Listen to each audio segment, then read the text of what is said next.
আসসালামু আলাইকুম, আমার চ্যানেল কুকিং বেমিতে আপনাদের সবাইকে স্বাগতম। বলে না, আগে দর্শনধারী তারপরে গুণ বিচারী। যে কোনো জিনিস দেখতে ভালো না হলে সেটা কিন্তু খেতেও ইচ্ছা হয় না। আর আজ আপনাদের সাথে যে ডেজার্ট রেসিপিটি শেয়ার করব সেটা দেখতে যেমন অসম্ভব সুন্দর, খেতে কিন্তু তার থেকেও অনেক বেশি মজার। ঈদের দিন যখন এই ডেজার্টটা তৈরি করে টেবিলে রাখবেন, যে কেউ দেখে কিন্তু অনেক বেশি খুশি হয়ে যাবে আর খেয়ে তো আপনার প্রশংসা করতে বাধ্য হবে।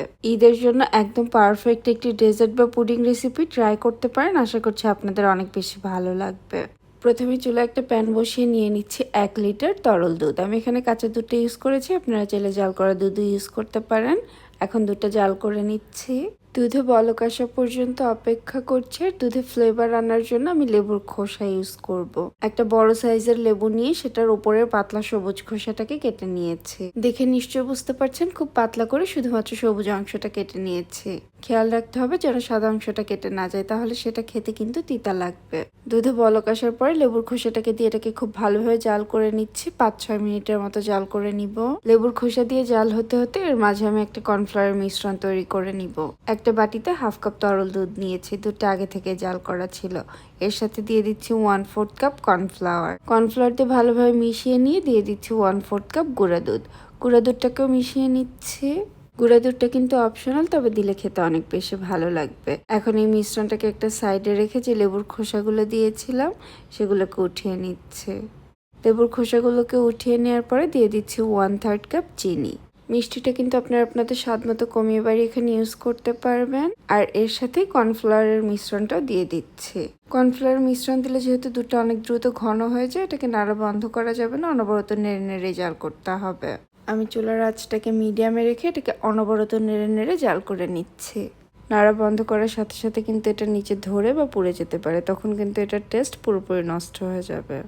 নাড়তে নাড়তে খুব দ্রুত দেখবেন এরকম ঘন হতে শুরু করেছে। এ পর্যায়ে আমি দিয়ে দিচ্ছি ক্রিম। ডানোর যে ক্রিমটা পাওয়া যায় সেটার অর্ধেকটা ক্রিম আমি এখানে ইউজ করেছি, তবে কিন্তু এটা অপশনাল। দিতে না চাইলে না দিলে চলবে, আর দিলে খেতে অনেক বেশি ভালো লাগবে। ডানো ক্রিম দিয়েও এটাকে অনবরত নেড়ে নেড়ে জাল করে নিচ্ছি। আর পুডিংয়ের এই মিশ্রণটা তৈরি হতেও কিন্তু খুব বেশি সময় লাগে না, খুবই অল্প সময়টা তৈরি হয়ে যায়। দেখে নিশ্চয়ই বুঝতে পারছেন এটা কিন্তু বেশ অনেকটাই ঘন হয়ে এসেছে। আর খুব ইজিলি স্প্যাচুলাটাকেও কোট করে নিচ্ছে। যখন দেখবেন এরকম ঘন হয়ে এসেছে, এ পর্যায়ে এটাকে চুলা থেকে নামিয়ে নিতে হবে। তারপর আপনাদের পছন্দ মতো যে বাটিতে ডেজার্টটা সেট করতে চান সেই বাটিতে ঢেলে নিতে হবে। আমি এখানে আমার পছন্দ মতো কিছু বাটিতে ডেজার্টটা সেট করে নিচ্ছি। এখন এটাকে সেট হওয়ার জন্য একটা সাইডে রেখে দিচ্ছি। ডেজার্টটাকে ইউনিক লুক দেওয়ার জন্য উপরে হাফ মুনের যে শেপটা দিয়েছি পুডিং দিয়ে, সেই পুডিংটা তৈরি করে নিব। আর এই পুডিংটাও তৈরি হতে কিন্তু খুবই অল্প সময় লাগে। পুডিং এর জন্য একটা ক্যারামেল তৈরি করে নিচ্ছি। চুলা একটা প্যান বসিয়ে 2 টেবিল চামচ চিনির সাথে 2 টেবিল চামচ পানি দিয়েছি। তারপরে চুলার আঁচটাকে মিডিয়াম লোতে রেখে চিনিটা পুরোপুরি গললে ক্যারামেল হওয়া পর্যন্ত অপেক্ষা করেছি। এখন এই ক্যারামেলটাকে একটা বাটিতে সেট করে নিচ্ছি। ক্যারামেলটা সেট হতে রেখে এখানে আমি একটা প্যানে নিয়ে নিয়েছি 1 কাপ তরল দুধ। এর সাথে 1 টেবিল চামচ দিয়েছি চিনি আর 1 টেবিল চামচ দিয়েছি কাস্টার্ড পাউডার। দিয়ে এটাকে খুব ভালোভাবে মিশিয়ে নিচ্ছি। যেহেতু 1 কাপ দুধ, চিনির পরিমাণটা এর থেকে বেশি প্রয়োজন নেই। তারপর এটাকে চুলায় দিয়ে খুব ভালোভাবে জাল করে নিচ্ছি। আর কাস্টার্ড পাউডার দেওয়ার কারণে কিন্তু এটা খুব দ্রুত ঘন হয়ে যাবে। 2 থেকে 3 মিনিটের মধ্যে কিন্তু এই মিশ্রণটা তৈরি হয়ে যাবে। যখন দেখবেন এরকম ঘন হয়ে এসেছে, এটাকে সাথে সাথে চুলা থেকে নামিয়ে নিতে হবে। আর যে ক্যারামেল সেট করে নিয়েছিলাম সেই বাটিতে আমি এটাকে ঢেলে নিচ্ছি।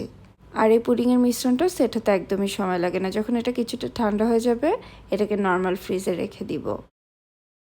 আমি এটাকে আধা ঘন্টা পরে ফ্রিজ থেকে বের করে নিয়ে এসেছি। এটা পুরোপুরি সেট হয়ে গিয়েছে। এখন পুডিংটাকে একটা প্লেটে মোল্ড আউট করে নিচ্ছে। এটাকে হাফ মুন শেপে কেটে নিব।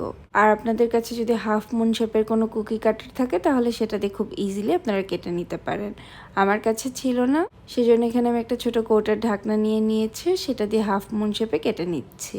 এই তো খুব ইজিলি কিন্তু একটা হাফ মুন তৈরি হয়ে গিয়েছে। আর এটা দেখতে কতটা কিউট লাগছে। একইভাবে বাকি সবগুলো কেটে নিয়েছি। আর আমি যে ডেজার্টটাকে সেট হতে রেখে দিয়েছিলাম সেটা কিন্তু এখন পুরোপুরি সেট হয়ে গিয়েছে। এখন প্রত্যেকটা ডেজার্টের বাটির উপরে একটা করে হাফ মুন শেপের পুডিং দিয়ে নিচ্ছি।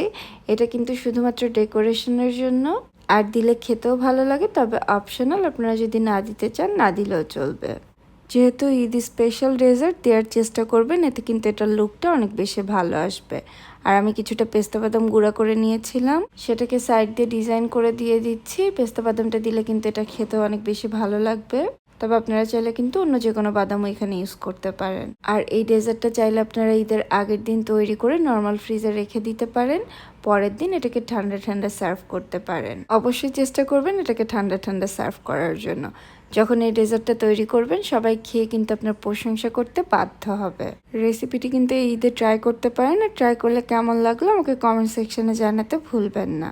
আর আমার রেসিপিটি কোথাও একটুখানি ভালো লেগে থাকলে আমার চ্যানেলটি সাবস্ক্রাইব করে পাশে থাকা বেল বাটনটি অন করে রাখবেন, তাহলে আমি নতুন ভিডিও আপলোড করার সাথে সাথে সবার আগে আপনার কাছে নোটিফিকেশন চলে যাবে।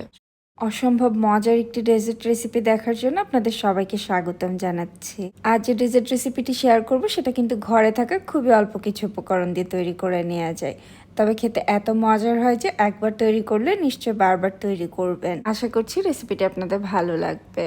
ডেজার্টটা তৈরি করার জন্য চুলায় একটা প্যান বসিয়ে নিয়ে নিচ্ছি 2 টেবিল চামচের মতো বাটার। বাটারের পরিবর্তে চাইলে কিন্তু আপনারা ঘি ইউজ করতে পারবেন, তবে তেল দিতে যাবেন না, তাহলে টেস্টটা নষ্ট হয়ে যাবে। বাটারটা যখন গলে গিয়েছে দিয়ে দিচ্ছি 1 প্যাকেট লাচ্ছা সেমাই। আমি এখানে 200 গ্রামের যে প্যাকেটগুলো হয় সেটা নিয়েছি 1 প্যাকেট। এর সাথে ভরে ভরে দিয়ে দিচ্ছি 2 টেবিল চামচ গুঁড়া দুধ আর 2 টেবিল চামচ দিয়ে দিচ্ছি পাউডার চিনি। নর্মাল চিনিটাকে আমি ব্লেন্ডারে গুঁড়া করে দিয়েছি, আপনারা চাইলে নর্মাল চিনিটাও দিতে পারেন, সেক্ষেত্রে সেটা মিশতে একটু সময় বেশি লাগবে। এখন চুলার আঁচটাকে মিডিয়ামের থেকেও একটু কমে রেখে এটাকে 4 থেকে 5 মিনিটের মতো খুব ভালোভাবে ভেজে নিচ্ছি। সেমাই কিন্তু খুব সুন্দর একটা কালার চলে এসেছে, এটা বেশ ভালোভাবে ভাজা হয়ে গিয়েছে। আমি এটাকে 5 মিনিটের মতো ভেজে নিয়েছি। এখন এটাকে চুলা থেকে নামিয়ে নিচ্ছি। আর যে বলে ডেজার্টটা সেট করব, আমি সেই বলে সেমাইয়ের একটা লেয়ার দিয়ে নিচ্ছি। আমি এই সেমাই দিয়ে টোটাল 3টা লেয়ার দিব, সেভাবেই সেমাইটাকে ভাগ করে নিয়েছি। সেমাইয়ের এই লেয়ারটাকে ভালোভাবে ছাড়িয়ে নিয়েছি। আর সেকেন্ড লেয়ারের জন্য দুধের যে লেয়ারটা দিব সেটা এখন তৈরি করে নিব। এখানে একটা প্যানে নিয়ে নিচ্ছি 3 কাপ তরল দুধ। দুধটা আগে থেকে জাল করা ছিল, এখন রুম টেম্পারেচারে আছে। আমি এখানে 1 লিটারের কিছুটা কম নিয়েছি, আপনারা চাইলে 1 লিটার দুধ ইউজ করতে পারেন। 4 টেবিল চামচ ভরে ভরে মানে একটু উঁচু করে চিনি দিয়ে দিয়েছি। মিষ্টির পরিমাণটা চাইলেই কিছুটা কমিয়ে বাড়ি ইউজ করতে পারবেন। 1/4 কাপ দিয়েছি গুঁড়া দুধ। গুঁড়া দুধ দিলে কিন্তু এটা স্বাদ অনেক গুণে বেড়ে যাবে। আর 3 টেবিল চামচ দিয়ে দিয়েছি কাস্টার্ড পাউডার। এখন এই সব কিছুকে খুব ভালোভাবে একটু মিশিয়ে নিচ্ছে, তারপর প্যানটাকে চুলায় বসিয়ে দিব। যেহেতু কাস্টার্ড পাউডার দিয়ে ডেজার্টটা তৈরি করছি, দুধের এই মিশ্রণটা কিন্তু খুব দ্রুত ঘন হতে থাকবে এবং এটা খুব দ্রুত নিচে ধরেও যেতে পারে। সেজন্য এটাকে মোটামুটি একটু অনবরত নেড়ে নেড়ে জাল করতে হবে। চুলার আঁচটাকে আমি মিডিয়ামের থেকে একটু কমে রেখে এটাকে অনবরত নেড়ে নেড়ে জাল করে নিচ্ছি। আর দেখে নিশ্চয়ই বুঝতে পারছেন এটাতে বলক আসার আগেই কিন্তু এটা বেশ খানিকটা ঘন হয়ে এসেছে। বলক আসতে আসতে এটা আরও অনেকটাই ঘন হয়ে আসবে। এটাকে 3-4 মিনিট জাল করে নেওয়ার পর এটাতে বলক চলে এসেছে আর এটা অনেকটাই ঘন হয়ে গিয়েছে। এ পর্যায়ে দিয়ে দিচ্ছি 1 চা চামচ ভ্যানিলা এসেন্স। তবে এটা অপশনাল, দিতে না চাইলে না দিলেও চলবে। তবে ভ্যানিলা এসেন্স দিলে এটাতে দারুণ একটি স্মেল আসে। আমি এটাকে আরও 1-2 মিনিটের মতো জাল করে নিয়ে এখন চুলা থেকে নামিয়ে নিচ্ছি। আর সেমাইয়ের যে লেয়ারটা রেডি করে রেখেছিলাম সেটার উপরে এখন এই দুধের কাস্টার্ডের একটা লেয়ার দিয়ে নিচ্ছি। আর কাস্টার্ডের এই লেয়ারটাকেও কিন্তু সবটুকু একবারে দিয়ে যাবে না, সেটাকেও আমি 3টা ভাগে দিয়ে নিব। কাস্টার্ডের লেয়ার দিয়ে নেওয়ার পর এটার উপরে সেমাইয়ের আবারও আরেকটা লেয়ার দিয়ে নিচ্ছি। আর একইভাবে এই প্রসেসটাই ফলো করব। একটা সেমাইয়ের লেয়ার দিব আর একটা কাস্টার্ডের লেয়ার দিব। আমি এখানে টোটাল 3টা লেয়ারে তৈরি করছি, তবে আপনারা চাইলে কিন্তু 2টা লেয়ারেও তৈরি করে নিতে পারেন। চেষ্টা করবেন দ্রুত এই কাজটা করে নেওয়ার জন্য, তা না হলে কাস্টার্ডের এই মিশ্রণটা ঠান্ডা হয়ে গেলে এটা কিন্তু ঘন হতে থাকবে। তবে যদি ঘন হয়ে যায় তাহলে চুলায় দিয়ে আবার একটু গরম করে নিতে পারেন, তাহলে আবারও কিছুটা লিকুইডি হয়ে আসবে। কাস্টার্ড এবং সেমাইয়ের সমানভাবে 3টা লেয়ার দিয়ে নিয়েছি। এখন ওপরে কিছুটা বাদাম দিয়ে নিচ্ছি গার্নিশ করার জন্য। তবে এটা কিন্তু অপশনাল, দিতে না চাইলে না দিলেও চলবে। বাদাম দিলে এটা খেতে আর অনেক বেশি ভালো লাগে। এখন এটা রুম টেম্পারেচারে আসার পরে নর্মাল ফ্রিজে রেখে দিব 2 থেকে 3 ঘন্টার জন্য। ঠান্ডা ঠান্ডা এই ডেজার্টটা সার্ভ করবেন, খেতে অনেক বেশি ভালো লাগবে। আর এই প্রচণ্ড গরমে ঠান্ডা ঠান্ডা এই ডেজার্টটা কাউকে সার্ভ করলে সে কিন্তু খেয়ে একদম খুশি হয়ে যাবে। 3 ঘন্টা পরে এটাকে ফ্রিজ থেকে বের করে নিয়ে এসেছি, এখন এটা সার্ভ করছি। 25 থেকে 30 মিনিটেরও কম সময় আপনার এই ডেজার্টটা তৈরি করে নিতে পারবেন। আর যাকেই খাওয়াবেন না কেন সে কিন্তু আপনার প্রশংসা করতে বাধ্য হবে। দেখতেও বেশ ইউনিক, রেসিপিটি ট্রাই করতে পারেন। আর ট্রাই করে থাকলে আমাকে কমেন্ট সেকশনে জানাতে ভুলবেন না আপনাদের কেমন লাগলো। গোলাপজাম বা কালোজাম মিষ্টি খেতে পছন্দ করে না এমন মানুষ খুব কমই আছে। আর আজ সেই গোলাপজাম দিয়ে অসম্ভব মজার একটি ডেজার্ট আপনাদের সাথে শেয়ার করব। খেতে এত বেশি মজার হয় যে এর স্বাদ মুখে লেগে থাকবে। আর যাকেই খাওয়ান না কেন সে কিন্তু আপনার প্রশংসা করতে বাধ্য হবে। তার থেকেও বড় ব্যাপার, খুবই অল্প সময় এবং অল্প কিছু ঘরে থাকা উপকরণ দিয়ে এই ডেজার্টটা তৈরি করে নেওয়া যায়। এভাবে অবশ্যই ডেজার্টটা একবার হলেও ট্রাই করতে পারেন। আমি আশা করছি আপনাদের অনেক বেশি ভালো লাগবে। আমি ডেজার্টটা সেট করার জন্য একটা বোল নিয়ে নিয়েছি। আপনারা আপনাদের পছন্দ মতো যে কোনো বোলে ডেজার্টটা সেট করে নিতে পারেন। আর এটাতে প্রথমে আমি বিস্কিটের একটা লেয়ার দিয়ে নিচ্ছি। আমি এখানে টোস্ট বিস্কিট ইউজ করেছি। বিস্কিটগুলোকে সোক করে নেওয়ার জন্য মিষ্টির যে শিরাটা ছিল সেটা দিয়ে এটাকে সোক করে নিচ্ছে। আর এই শিরাটাকে হালকা একটু গরম করে নিয়েছি, এতে খুব ইজিলি বিস্কিটগুলো সোক হয়ে যাবে। তবে আপনারা যদি চিনির এই শিরা দিয়ে সোক করতে না চান সেক্ষেত্রে চাইলে কিন্তু আপনারা তরল দুধ ইউজ করতে পারেন। এখন এটাকে একটা সাইডে রেখে দিচ্ছি আর চুলায় একটা প্যান বসিয়ে নিয়ে নিচ্ছি 3 কাপ তরল দুধ। চাইলে এখানে কাঁচা বা জাল করা যে কোনো দুধ ইউজ করতে পারবেন। আমি এখানে জাল করা দুধটাই ইউজ করেছি। এখন এর সাথে দিয়ে দিচ্ছি 1/4 কাপ চিনি। মিষ্টিটা আপনারা আপনাদের স্বাদ মতো কমিয়ে বাড়িয়ে ইউজ করতে পারবেন। যেহেতু আমি বিস্কিটের উপরে সুগার সিরাপ ইউজ করেছি সেজন্য চিনির পরিমাণটা একটু কমই দিয়েছি। এখন এই দুধটাকে খুব ভালোভাবে জাল করে নিচ্ছে। দুধে বলক আসতে আসতে এর মাঝে আমি এখানে একটা বাটিতে নিয়ে নিয়েছি 1/2 কাপ তরল দুধ। এর সাথে দিয়ে দিচ্ছি 1/4 কাপ কাস্টার্ড পাউডার। এটাকে খুব ভালোভাবে মিশিয়ে নিচ্ছি। আমি দুধের সাথে মিশিয়ে নিচ্ছি, আপনারা চাইলে পানি দিয়েও একইভাবে মিশিয়ে নিতে পারেন। ভালোভাবে মিশে যাওয়ার পর এখন এটাকে দুধের মধ্যে ঢেলে দিব। তবে এ পর্যায়ে চুলার আঁচটাকে মোটামুটি লো করে নিয়েছি। আর এটাকে অনবরত নেড়ে নেড়ে মিশিয়ে নিতে হবে, যেহেতু কাস্টার্ড পাউডার দেওয়ার সাথে সাথে কিন্তু দুধটা ঘন হতে থাকবে। আমি এটাকে অনবরত নেড়ে নেড়ে জাল করছি, তা না হলে কিন্তু খুব দ্রুত এটা নিচে ধরে বা পড়ে যেতে পারে। কাস্টার্ডের এই মিশ্রণটা তৈরি হতেও খুবই কম সময় লাগে, মাত্র 4-5 মিনিটের মধ্যে আপনারা এটা তৈরি করে নিতে পারবেন। আমি এটাকে জাল করে নিয়েছি, দেখে নিশ্চয়ই বুঝতে পারছেন কত দ্রুত এটা ঘন হয়ে এসেছে। এ পর্যায়ে এটাকে চুলা থেকে নামিয়ে নিচ্ছি আর যে বিস্কিটের লেয়ারটা তৈরি করে রেখেছিলাম সেটার উপরে অর্ধেকটা কাস্টার্ডের মিশ্রণ ঢেলে দিচ্ছি। অর্ধেকটা মিশ্রণ ঢেলে নেওয়ার পরে আমি এটার উপরে বিস্কিটের আবারও আরেকটা লেয়ার দিয়ে নিচ্ছি। একইভাবে টোস্ট বিস্কিট দিয়ে আমি লেয়ার তৈরি করে নিচ্ছি। তবে আপনারা চাইলে কিন্তু ড্রাই কেক বা চাইলে অন্য যে কোনো বিস্কিট দিয়েও একইভাবে লেয়ার তৈরি করে নিতে পারেন, বা চাইলে স্লাইস কেকও ইউজ করতে পারেন। বিস্কিটের লেয়ারটা দিয়ে নেওয়ার পর এটার উপর আবারও কিছুটা সুগার সিরাপ দিয়ে নিচ্ছি। খুব বেশি না, আমি এখানে 2-3 টেবিল চামচের মতো সুগার সিরাপ ইউজ করেছি। এখন এর উপরে কাস্টার্ডের যে বাকি মিশ্রণটা রয়ে গিয়েছে সেটা সম্পূর্ণটা ঢেলে দিচ্ছি। এর মাঝে যদি কাস্টার্ডের এই মিশ্রণটা বেশি ঘন হয়ে যায় তাহলে এটাকে চুলায় দিয়ে আবারও গরম করে নিতে পারেন, তাহলে আবারও কিছুটা লিকুইডি হয়ে আসবে। ডেজার্টটা কিন্তু অলমোস্ট তৈরি হয়ে গিয়েছে। যখন এটা কিছুটা ঠান্ডা হয়ে এসেছে এ পর্যায়ে আমি এর উপরে গোলাপজাম দিয়ে দিচ্ছি। একদম পারফেক্ট গোলাপজামের একটা রেসিপি আমার চ্যানেলে আছে, চাইলে আপনারা খুব সহজে কিন্তু সেটা দেখে বাসায় তৈরি করে নিতে পারবেন। আমি ছোট ছোট করে এই গোলাপজামগুলো তৈরি করেছি। আমি এটাকে আমার পছন্দ মতো সাজিয়ে নিয়েছি, আপনারা আপনাদের পছন্দ মতো যে কোনোভাবে এটাকে ডেকোরেট করে নিতে পারেন। এখন এটার উপরে কিছুটা পেস্তা এবং কাঠবাদাম দিয়ে দিচ্ছি, এতে এটা দেখতেও ভালো লাগবে আর খেতেও অনেক বেশি ভালো লাগবে। ডেজার্টটাকে পুরোপুরি সেট করে নেওয়ার জন্য আমি কমপক্ষে 3 থেকে 4 ঘন্টার জন্য নর্মাল ফ্রিজে রেখে দিব। 3 ঘন্টা পরে এটাকে আমি ফ্রিজ থেকে বের করে নিয়ে এসেছি। এখন সার্ভ করে দেখিয়ে দিচ্ছি। আর এটা খেতে যে কত মজার সেটা বাসায় একবার তৈরি করলে আপনারা বুঝতে পারবেন। আর আপনারা এভাবে যদি ছোট করে গোলাপজাম তৈরি করতে না চান সেক্ষেত্রে চাইলে কিন্তু বড়টাও ছোট ছোট করে কেটে উপরে ইউজ করতে পারেন। অসম্ভব মজার এই ডেজার্টটা যদি আপনার বাড়িতে ট্রাই করে থাকেন আমাকে কমেন্ট সেকশনে জানাতে ভুলবেন না আপনাদের কেমন লাগলো।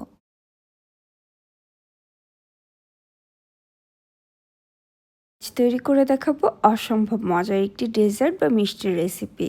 যেটাই বলেন না কেন এটা দেখতে যেমনই আমি, খেতে কিন্তু তার থেকেও অনেক বেশি মজার হয়।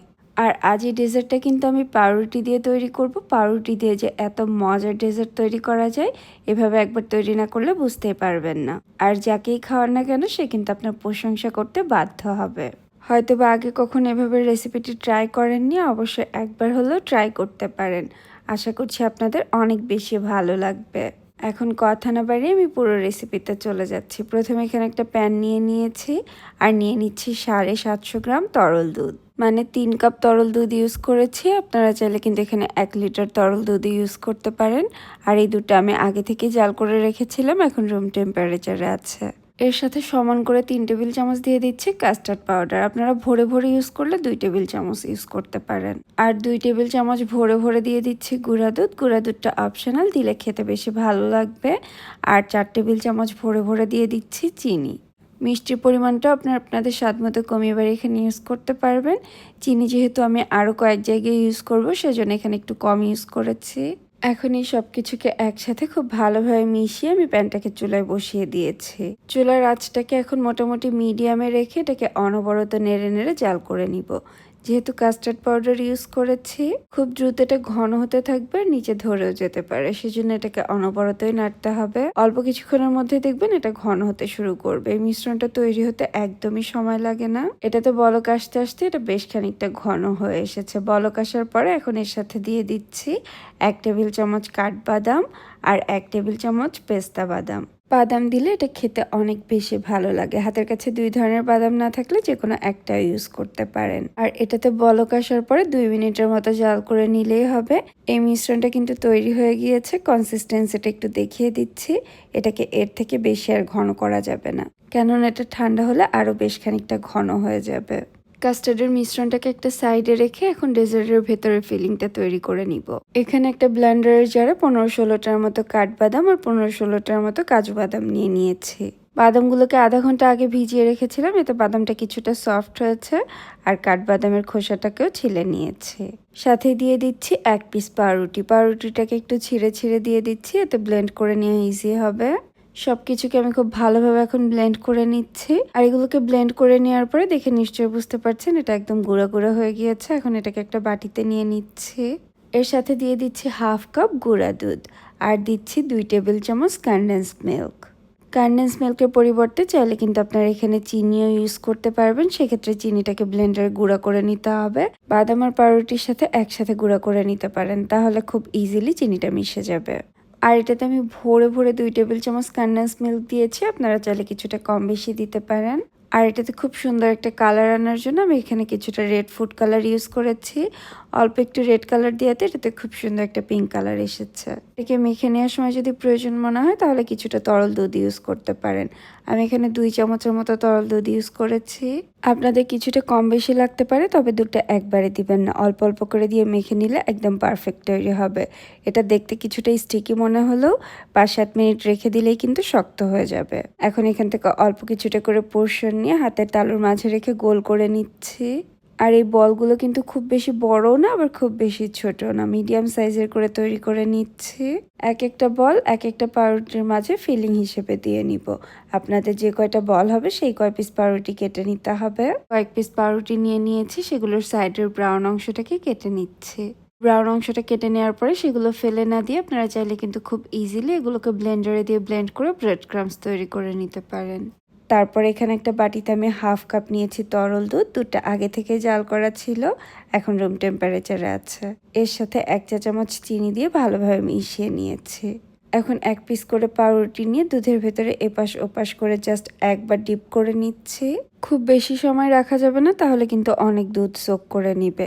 একবার ডিপ করে সাথে সাথে উঠিয়ে নিয়ে এটাকে হাত দিয়ে একটু চেপে এক্সট্রা দুধটা বের করে নিতে হবে, তা না হলে পাউরুটিটা অনেক বেশি সফট হয়ে যাবে। ভালোভাবে চিপে নেওয়ার পরে যে বলগুলো তৈরি করে রেখেছিলাম, এখন এটার মাঝ বরাবর রেখে এটাকে খুব ভালোভাবে মুড়িয়ে একটা বলের মতো তৈরি করে নিব। খুব ইজিলি কিন্তু এগুলো এভাবে বলের মতো তৈরি হয়ে যাবে, যেহেতু পাউরুটিটাকে সোক করে নিয়েছি। একইভাবে আমি বাকি সবগুলো তৈরি করে নিয়েছি। আর আমার এখানে টোটাল 7 পিস হয়েছে। আপনারা কম বেশি করে তৈরি করতে পারেন। তারপরে যে কাস্টার্ডের মিশ্রণটা তৈরি করে রেখেছিলাম সেটা এখন এই বলগুলোর উপরে দিয়ে নিচ্ছি। কাস্টার্ডের মিশ্রণটা দিয়ে নেওয়ার পর এটাকে একটু ডেকোরেট করার জন্য উপরে কিছুটা বাদাম দিয়ে নিচ্ছি। এটা কিন্তু টোটালি অপশনাল, দিতে না চাইলে না দিলেও চলবে। এক দেখাই সবাই প্রথমে ভাববে এগুলো মনে হয় বড় সাইজের কোনো রসমালাই। দেখতে যেমন এগুলো রসমালাইয়ের মতো, খেতেও কিন্তু তার থেকে কোনো অংশে কম নয়। আমি একটা ভেঙে দেখিয়ে দিচ্ছি যে ভেতরটাও দেখতে কতটা সুন্দর লাগছে। রেসিপিটি এভাবে একবার হলেও ট্রাই করতে পারেন। যদি আপনারা এভাবে ট্রাই করে থাকেন আমাকে কমেন্ট সেকশনে জানাতে ভুলবেন না আপনাদের কেমন লাগলো। আর অবশ্যই কিন্তু ডেজার্টটা 2 ঘন্টা ফ্রিজে রেখে ঠান্ডা করে তারপরে সার্ভ করবেন। আর আমার রেসিপিটি কোথাও একটুখানি ভালো লেগে থাকলে আমার চ্যানেলটি সাবস্ক্রাইব করে পাশে থাকা বেল বাটনটি অন করে রাখবেন। সবাইকে ঈদের অগ্রিম শুভেচ্ছা জানিয়ে আজ এখানেই বিদায় নিচ্ছি। সবাই অনেক বেশি ভালো থাকবেন আর আমাদের জন্য দোয়া করবেন। আল্লাহ হাফেজ।